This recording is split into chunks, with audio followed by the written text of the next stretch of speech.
Well, hey, good morning. How are we? All right, we're getting there. There we go. All right, I like it.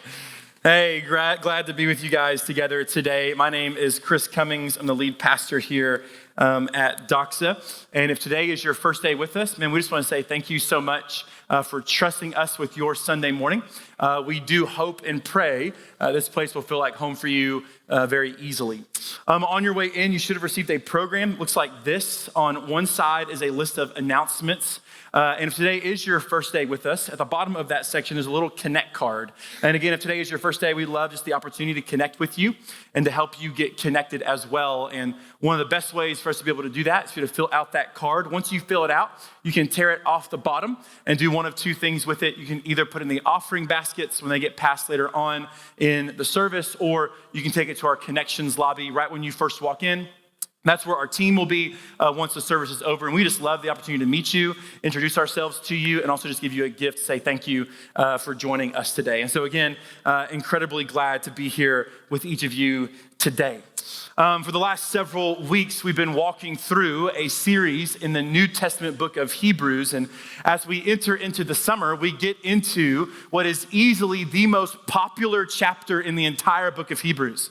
And that is chapter 11, which most people will refer to as the Faith Hall of Fame. And what the author of Hebrews is doing in Hebrews chapter 11 is he is giving us a long list of faithful men and women who endured faithfully to the end in the Old Testament. And the reason why he gives us this list of people is to show us and give us examples of this is what it looks like, and this is what it means to live by faith and to faithfully endure. And what we've been doing all summer long is we are slowly, one by one, looking at each one of these heroes of the faith, each one of these Old Testament characters, in order to see what their faith looked like. How do we reflect that kind of faith, and how can we ourselves endure to the end? And today, we come to a very familiar story for basically almost every single one of us in this room. We come to the story of Noah. And even if you're someone that maybe you didn't grow up in the church, maybe the church is new to you or something like that, my guess is that you still have some familiarity with the story of Noah.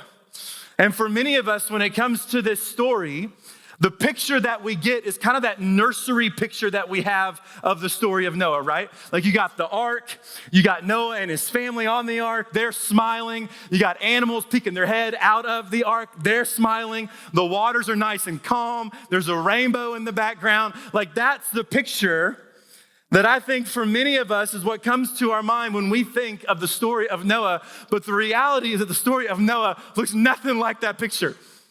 This is a devastating moment, one of the darkest times in human history. This is a moment that we see in the Bible where God wipes out almost every single human being on the planet.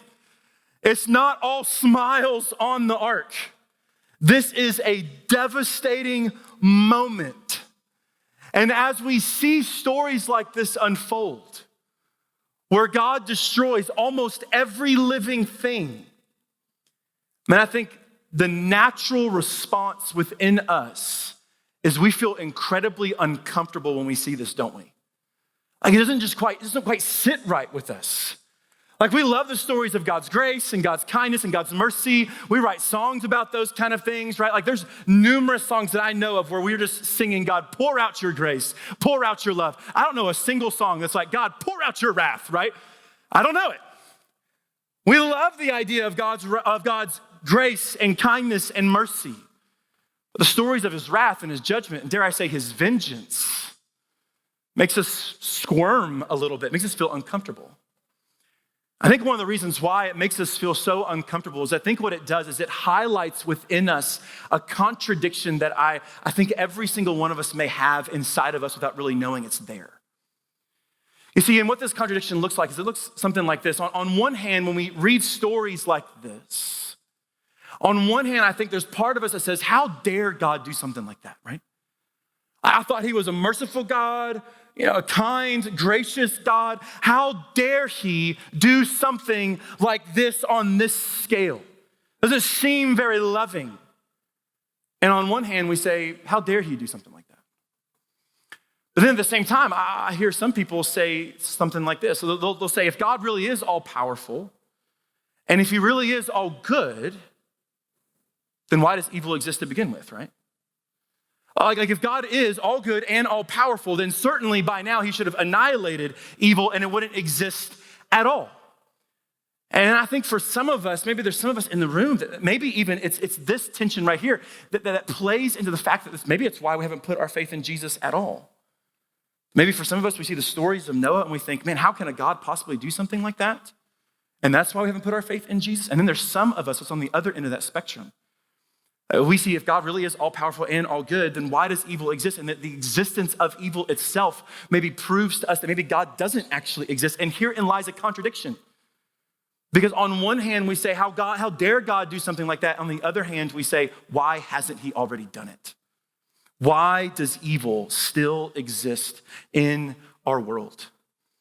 And for many of us, in light of that contradiction, where we find ourselves feeling as if we need to choose who God is, that he's either a God of justice and wrath, or he is a God of grace and mercy, but we don't think that he can possibly be both. But what the story of Noah tells us is that God is indeed both. That he is a God of justice, a God of judgment. At the same time, he is a God of love and a God of grace. And what we see in the story of Noah is that one of the biggest kind of theological questions gets answered in this story. And the question that gets answered is this: how can a holy God judge sin while also loving sinners? And that's exactly what the story of Noah is going to show us today. And so if you have a Bible with you, go and open up Genesis chapter 6. Is where we're going to be today. Genesis 6, we're going to start in verse 5, looking at verses 5 through 13 in our time together. If you don't have a Bible with you, don't worry. We'll have the verses on the screen behind me so you can easily follow along. And if you don't own like a physical copy of God's word, we'd love to give you one. You can visit our hospitality kiosk before you leave or our connections lobby. Genesis chapter 6, we're going to start in verse 5. And as you're turning there, what we're gonna do today is I'm gonna start off just by reading the entire passage for us to give us a frame of reference. And what I wanna do is I want to look at this passage from two vantage points. First, from the vantage point of God's judgment, and then secondly, from the vantage point of God's heart. And so I'm gonna read the entire passage for us together. We're gonna look at it from that first vantage point, then we're gonna go back and reread it and look at it from the other vantage point, and we're gonna see this tension within God, his justice, at the same time, his grace and his love, and we're also gonna find out the solution to both of those things and how that tension gets resolved. And so with that in mind, let's jump in. Verse 5, here's what it says. It says, the Lord saw that the wickedness of man was great in the earth, and that every intention of the thoughts of his heart was only evil continually. And the Lord regretted that he had made man on the earth, and it grieved him to his heart. So the Lord said, I will blot out man whom I have created from the face of the land, man and animals and creeping things and birds of the heavens, for I am sorry that I have made them. But Noah found favor in the eyes of the Lord. These are the generations of Noah. Noah was a righteous man, blameless in his generation. Noah walked with God, and Noah had 3 sons, Shem, Ham, and Japheth. Now the earth was corrupt in God's sight, and the earth was filled with violence. And God saw the earth, and behold, it was corrupt, for all flesh had corrupted their way on the earth. And God said to Noah, I have determined to make an end of all flesh, for the earth is filled with violence through them. Behold, I will destroy them with the earth. Last week we saw in Genesis chapter 4, we saw Cain killing his brother Abel. And here we are 2 chapters later in Genesis chapter 6. And when it comes to Genesis chapter 5, it's really just a long list of genealogy that gets us from Adam and Eve all the way to Noah. And in that long stretch of genealogy, over 1,000 years have passed. Over a millennia has happened. And as we begin to open up on Genesis chapter 6, here's the hope in our heart. The hope is that everything is getting better, right?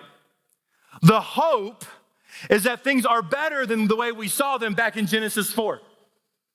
And what we find as we open up to Genesis 6 is that things are certainly not better. That if anything, as humanity begins to multiply on the earth, wickedness and evil and sin multiply along with it. And what we find here is a world that seems to be completely consumed with wickedness and sin and evil and chaos.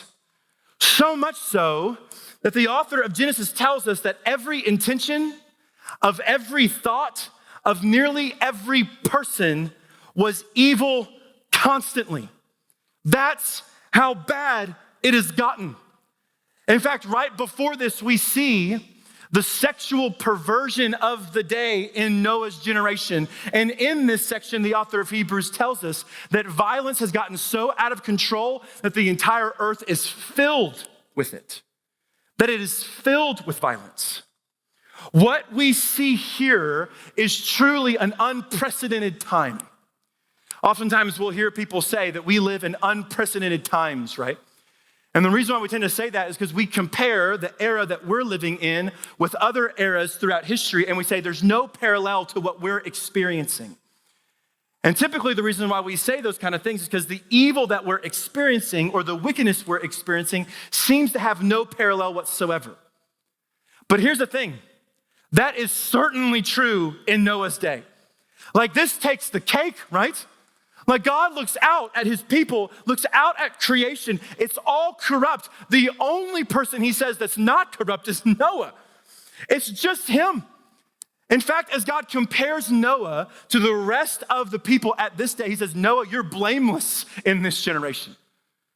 And the reason why Noah is blameless is not because Noah is sinless. It's not because he's perfect. It's because his faith makes him blameless in the eyes of God. It's his faith that makes him righteous in God's eyes. But that is the only person that God talks about this like. That of everyone who's living in this generation, Noah seems to be the only one that is defined in this way. This is a bleak moment in human history. It has never been this bad since this generation. It is truly an unprecedented moment in time. And as God sees wickedness fill the earth, God does not stand passively by as he watches it, does he? God determines in his heart to act and to do something about it. And what does he decide to do? The decision that God makes is to blot out nearly every human being on the planet.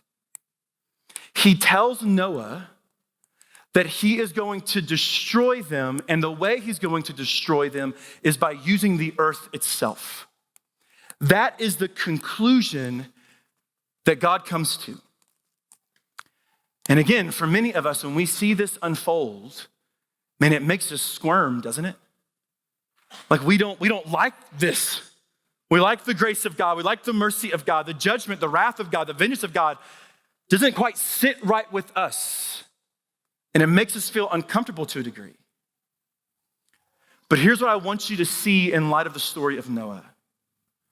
What I want you to see is the necessity of God's judgment.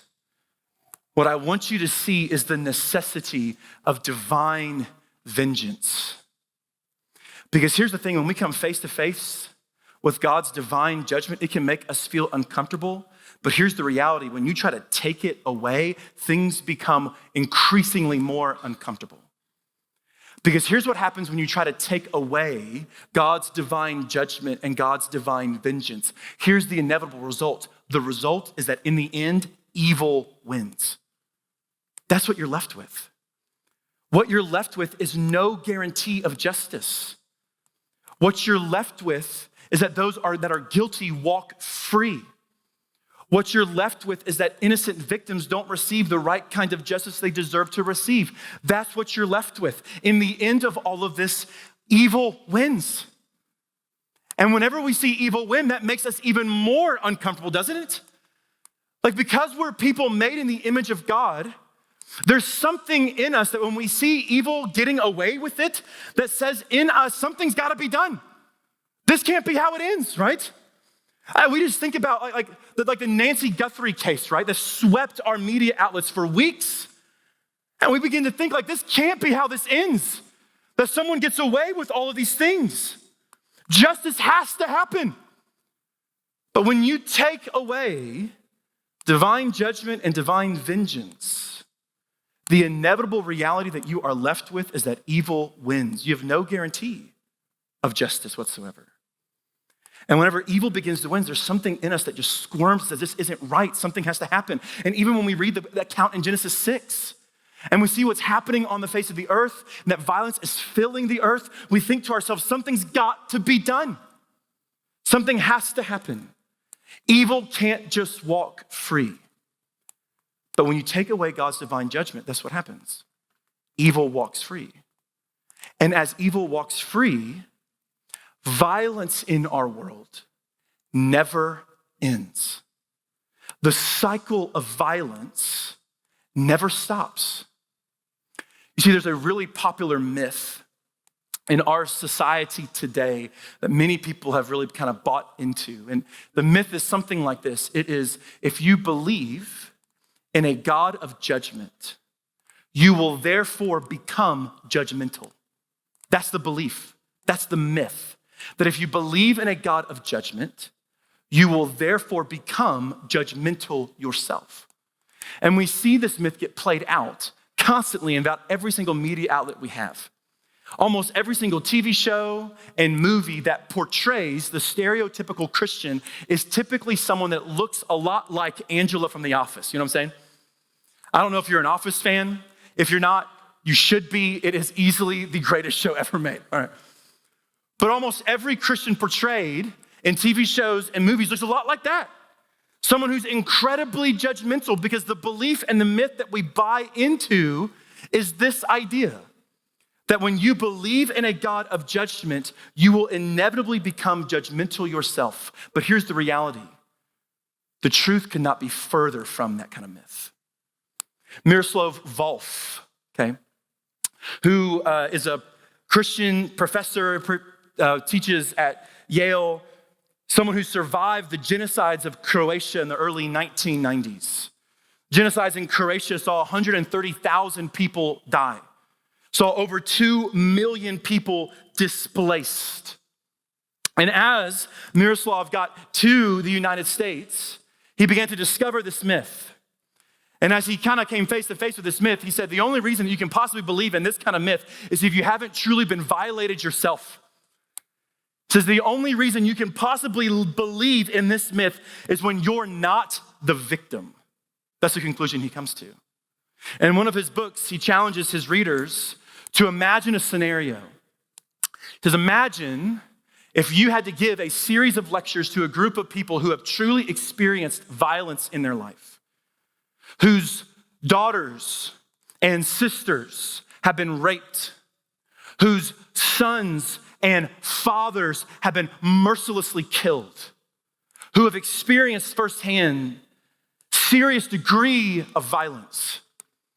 Says, now imagine trying to convince those people that they should not pick up their sword, and the reason you give them is because God has not picked up his sword. He says, what you're gonna find is a bunch of people looking at you and saying, why not? And the reason why is because there's something in us that squirms whenever justice doesn't happen. And if we believe that God is not gonna pick up his sword and have justice, then we will pick up ours. And the conclusion that Miroslav comes to is this. He says, violence thrives today. He says, violence thrives today, secretly nourished by the belief that God refuses to take the sword. That's why it thrives. And then here's the thesis he comes to. He says, the practice of nonviolence requires, he says, a belief in divine vengeance. Here's the conclusion that he comes to. He says that if we are truly gonna see the cycle of violence end in our day, what has to be required is a belief in a God of divine vengeance. Because when you believe that God has put down his sword, you will pick up yours. You will inevitably try to become the judge. And what happens is that violence goes over and over and over again, and you create a cycle of violence. You see, for the Christian today, the reason why the Christian can truly put down their sword is because God has picked up his. The reason why we can become people that can truly forgive, that can truly extend grace, and that can truly extend mercy is because God has not laid down his sword. This is what the book of Romans tells us in chapter 12. It says, beloved, never avenge yourselves. Say, hey, put down your sword. Why? But leave it to the wrath of God. For it is written, vengeance is mine, I will repay, says the Lord. The reason why Romans tells us to put down our sword is because God has picked up his, which forms us to become people that can truly forgive, that can end the cycle of violence, is to believe that God has picked up his sword. In fact, even when we look at Genesis chapter 6, Noah is the only person that is defined as being non-violent. Why? Because he's the only one that believes in divine vengeance. That's why. And so here's what happens when you begin to take away God's divine judgment. What happens is that evil wins, and as evil wins, violence continues, and the cycle of violence never inevitably stops. And what you're left with is a world that looks a lot like Genesis 6. A world that has spiraled into complete, total chaos where violence fills and covers the earth. That's what you're left with. God's divine judgment is absolutely essential and completely necessary for the sake of human flourishing. That's the first thing that we have to see, is that his judgment is a necessity.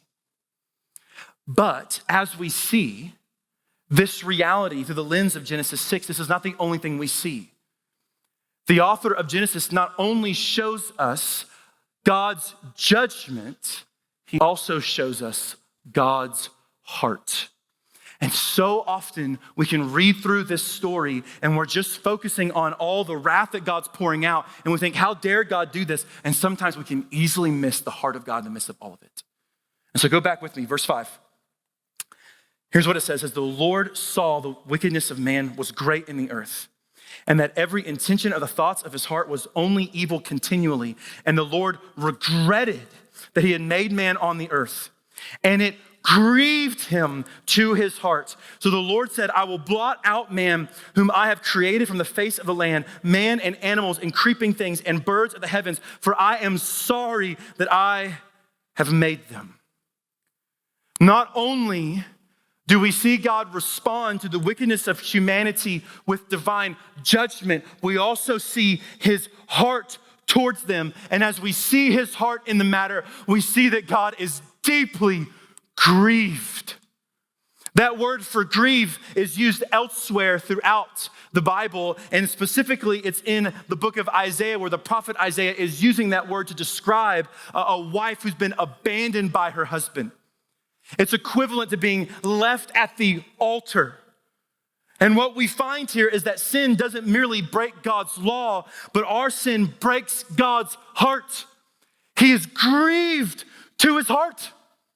So much so that the author of Genesis tells us that in this moment, the pain that God is experiencing best reflects what we might call regret. So that word regret here in Genesis, I think for many of us can raise some theological red flags, right? Because if God truly is an all-knowing, all-powerful God, then how can he possibly have regret? It seems like it's counterintuitive to a lot of the rest of the Bible, especially passages like Numbers 23, which says God is not man that he should lie, or a son of man that he should change his mind. Has he said, and will he not do it? Or has he spoken, and will he not fulfill it? Here the Bible describes God as someone who is not like us at all, that he can't change his mind. And so when we see here in Genesis 6 that God is regretting in this moment, we begin to think, how can he possibly regret, right? Like if God knows the beginning from the end, if nothing about Genesis 6 surprises him, if he knew all this was going to happen from the very beginning, how can the Bible say that in this moment he's experiencing what we would call regret? Well, here's the thing. When it comes to the word regret, we need to realize that the word regret in our day is used in two predominant ways. One way is the way we typically think of when we think of the word regret, and that is the regret of error.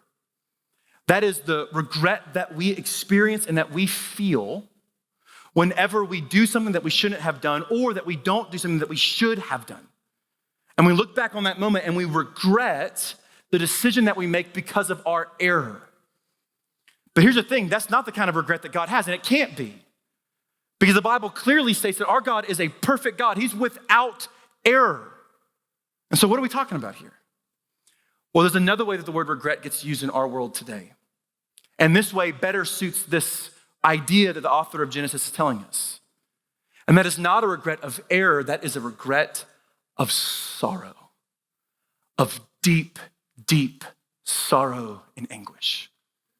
We see this get played out oftentimes in hospital rooms. Whenever a doctor receives a prognosis about a patient and then has to go tell that patient the bad news. And oftentimes a doctor will walk into the patient's room and they'll start off with a sentence that sounds something like this. They'll say, "I regret to inform you." And in that moment, that doctor is not experiencing regret because of an error that has happened. But in that moment, that doctor is experiencing a regret of grief and a regret of sorrow. And that's exactly what the author of Genesis is pointing to here. That God cares deeply, that his heart is grieved, that he deeply loves and cares about the people that are made in his image. When he sees corruption on the face of the planet, that he's grieved by it, that his heart is in pain. His heart is broken in light of these things. And here's the reality. What's maybe even more remarkable here is not how God experiences regret. What's maybe more remarkable here is how God feels anything for us at all. Because again, if God knows from the beginning, from the end, and if none of this surprises God whatsoever, what we would think is that God would have no emotion to it whatsoever. That if you know what's gonna happen, then certainly that would be able to remove you from the inevitable emotional reaction to what's happening. But here's the thing, it's God's deep heart for us in this moment that shows us just how deeply he cares about us. Because the only person that can know what's happening on the horizon and still feel this deeply about what's going on is someone who deeply, deeply, deeply, deeply cares. Like, just imagine for a moment that you're a parent and that your son or daughter has cancer and it's killing them. And maybe the doctor's already walked into the room and pulled you aside and said what you don't want to hear. "I regret to inform you, it's not years you got, it's months and maybe even just weeks." And the devastating news that those parents would hear in that moment. And if we think that foreknowledge of what's gonna happen is gonna remove the emotional weight, that's not the case. Because every single time that parent walks into their room to tuck them in, every single hospital visit, all those little moments, there is weeping and remorse and anguish in those parents' heart. Even though they know what's on the horizon, there's still deep anguish. Why? Because they care so deeply. And they're invested so intimately. And even though God knew before the foundations of the world that this moment in Genesis 6 was gonna happen, still when it arrives, God's heart breaks.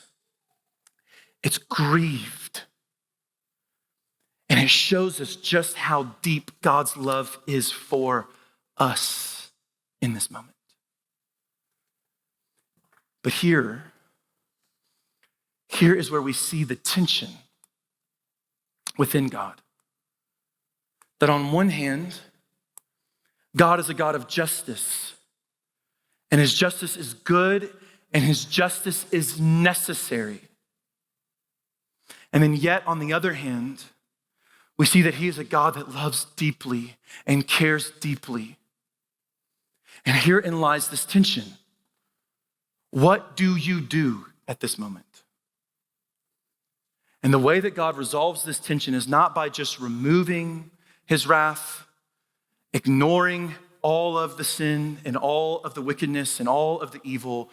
What God does in this moment is he provides a means of salvation. He provides a means of salvation that goes through his judgment. You see, after God tells Noah all of these things, he tells Noah to do something that's really, really fascinating and really, really bizarre. He tells Noah to build a boat. And just to be clear here, Noah is nowhere near the water.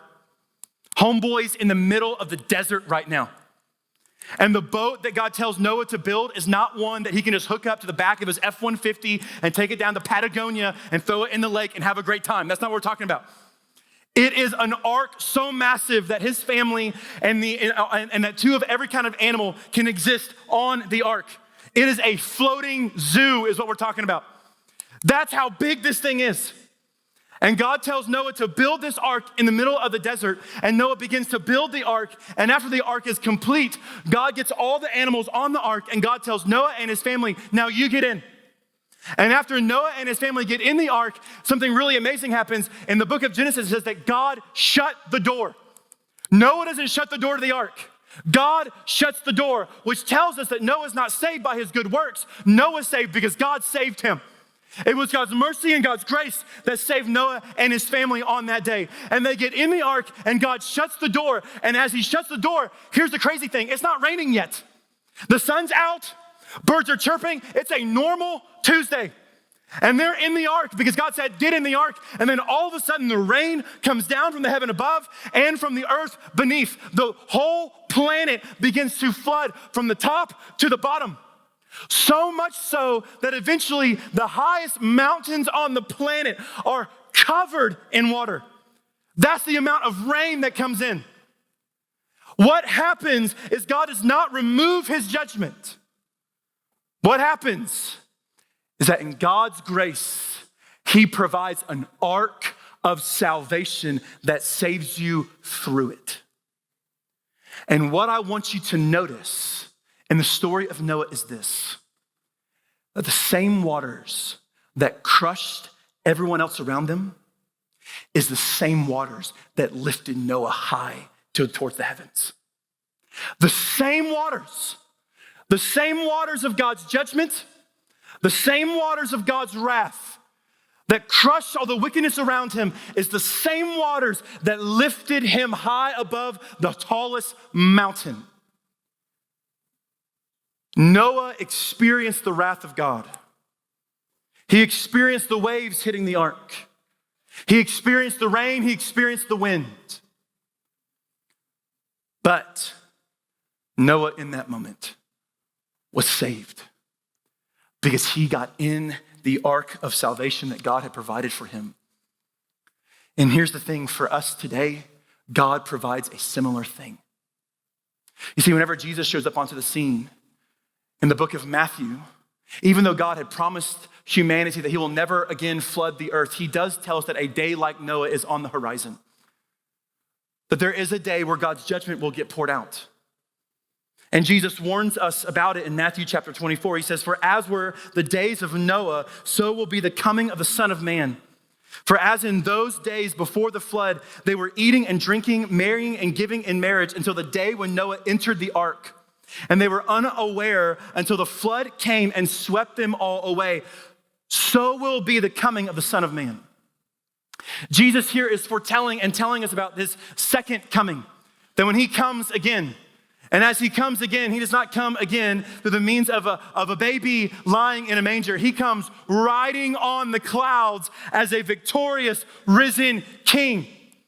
And as he comes in that day, God will pour out his wrath and pour out his judgment. He will rid the world of evil. But as God rids the world of evil, here's the reality. That is both good news for us and bad news for us. It's good news because we want the world to get removed of evil. We don't want evil to win. We want justice.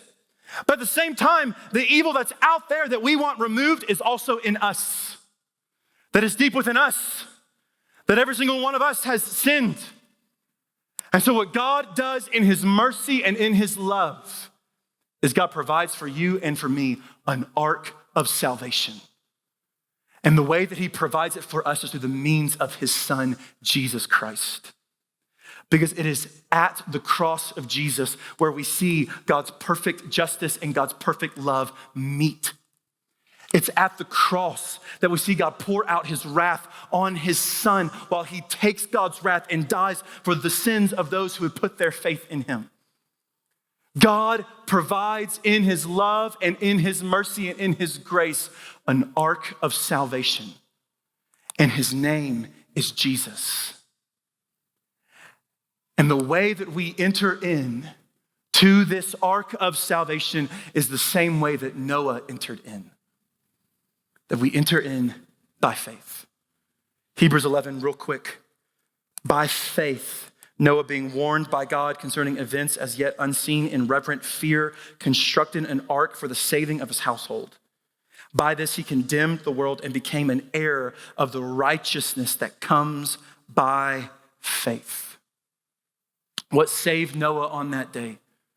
It wasn't his works. It wasn't that Noah was good enough. It wasn't that Noah was a really awesome boat builder. That's not what saved him. What saved Noah on that day was his faith.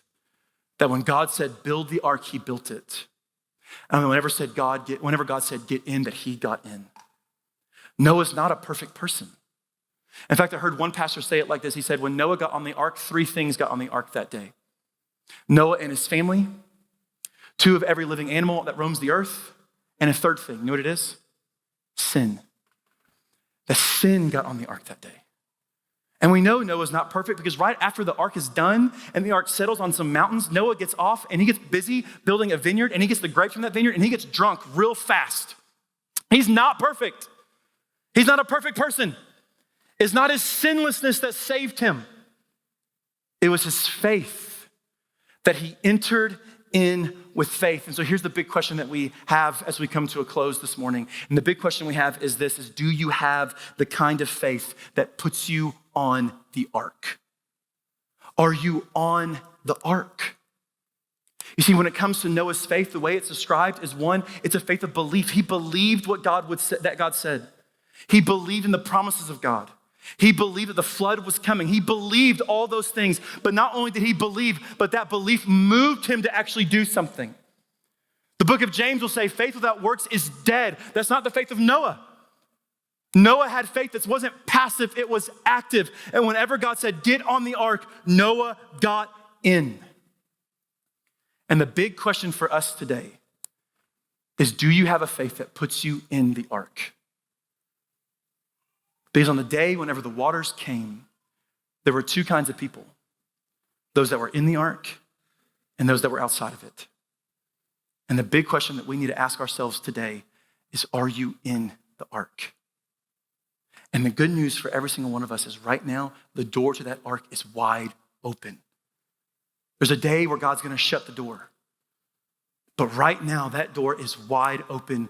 And so today, come into the ark. Today, put your faith in Jesus, the ark of your salvation. Let me pray.